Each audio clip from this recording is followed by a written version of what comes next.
911, what's your emergency?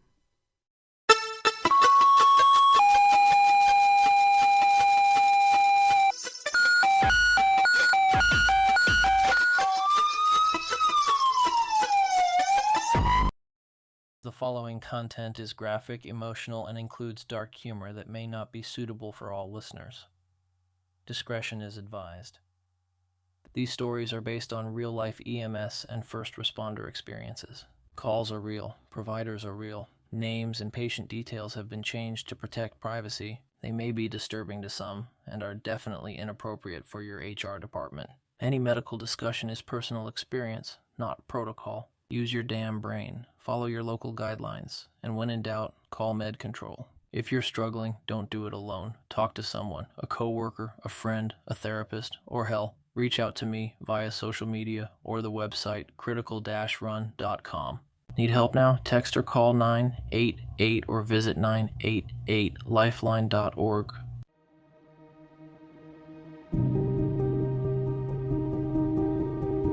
So I'm working for this private EMS company. A nice-ish one? Yeah, they're hard to find.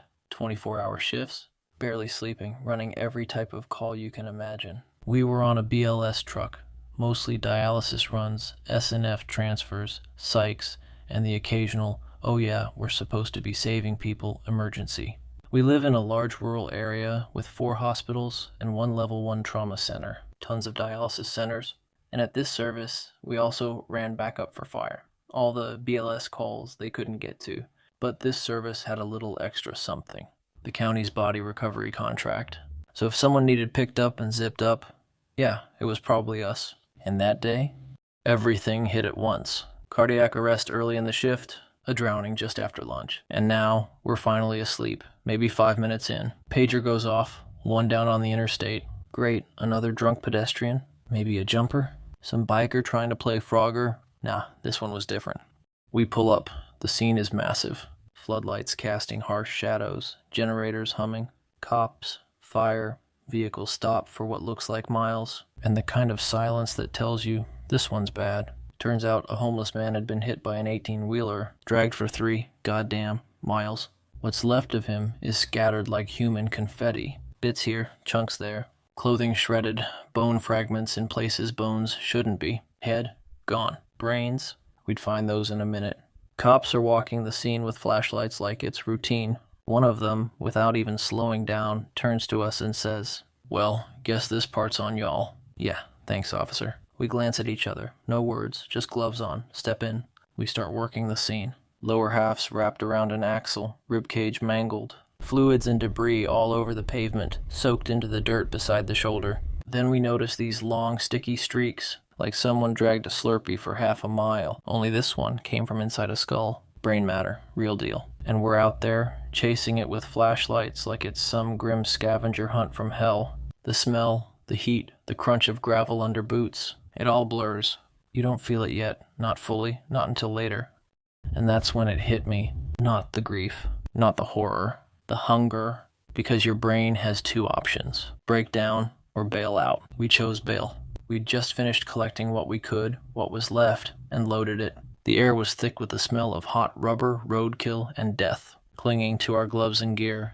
It was almost 11 p.m., but the scene felt timeless, suspended in something awful. A moment too long and too vivid to belong to any clock.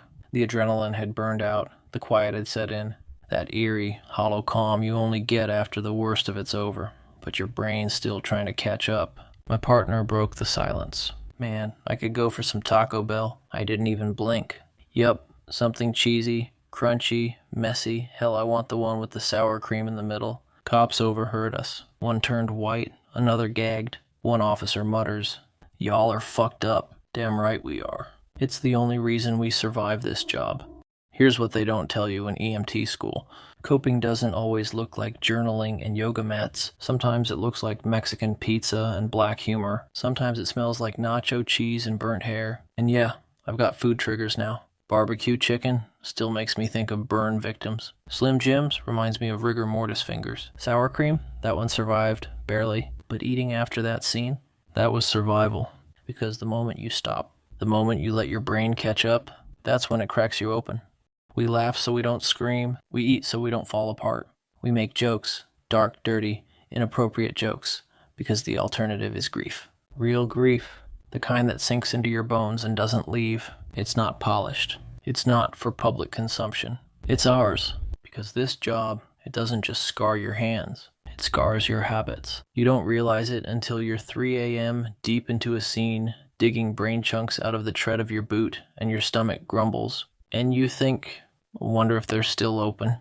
We did go. To Taco Bell, I mean. Still in our uniforms. Still smelling like copper and diesel. Still scrubbing our hands raw, even though we were gloved the whole time. We sat there, under flickering fluorescent lights, crushing tacos like it was the most normal thing in the world. And in that moment, it was. Because weirdly, it helped. The food, the jokes, the silence after, it was the closest thing to peace I was gonna get that night. So yeah, I've eaten crunch wraps next to body bags.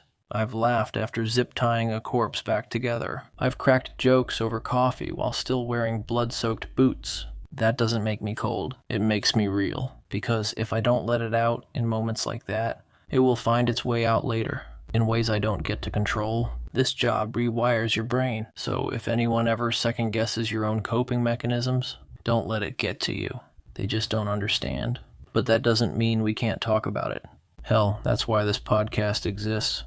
We bagged brains, we cracked bad jokes, we crushed some tacos, and somehow we made it through that night, not because we're stronger than anyone else, but because we've learned to survive the only way we know how, together. So, if you're listening right now, check on your partner, tell the damn story, laugh, cry, vent, eat something disgusting. Just don't carry it alone, because sometimes your trauma response smells like nacho cheese, and sometimes that's okay.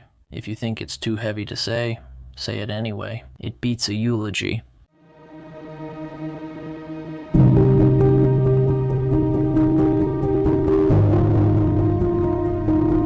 You don't have to apologize for surviving however you can. You're not the reason things are heavy. You're the reason they're still moving. Need support right now? Text or call 988 or visit 988lifeline.org. You're not alone. Not in this job. Not in this fight. Want to share your story or connect? Visit critical-run.com, email me at chris@critical-run.com, or message the Facebook page Dispatched and Dysfunctional. We're building this for you, for them, for all of us. And I've got a few guest episodes coming soon. People I've worked with, trained with, or just admire the hell out of. They've got stories that deserve to be heard. Stick around. This is just getting started. And if you want to join me, or just chat, let me know. I'm always looking to hear what's going on and how I can help.